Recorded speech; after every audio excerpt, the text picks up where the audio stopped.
টাকা। আবার একটু সামনে দেন, আবার একটু সামনে দেন। জমির ব্যাপারটা আমরা দেখার জন্য, সরজমিনে দেখার জন্য এখানে আসলাম। আর দীর্ঘদিন হলো আমরা টাকা প্লেস করে দিচ্ছি।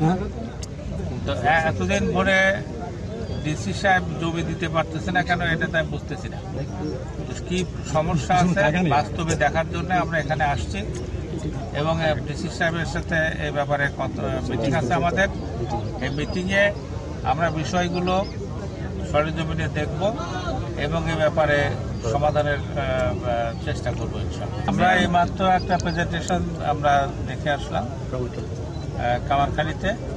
50% কাজ আমাদের মোটামুটি হয়েছে, আর বাকিটা মেয়াদ উত্তীর্ণ তো নানান কারণে হইতে পারে। আপনার এখানে এই প্রকল্প নেওয়ার পরে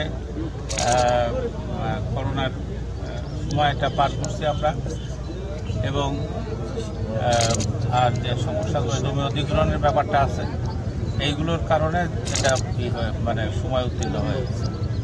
এখন আমরা যত দ্রুত কাজ করা যায় সেটা চেষ্টা আমরা করব, এবং সেই কারণেই আমাদের আশায় স্থানীয় বিষয় কিন্তু যেহেতু আমাদের জমিটা দরকার, এটা সেজন্য আমরা এই জমির সাথে সম্পৃক্ত হয়েছি।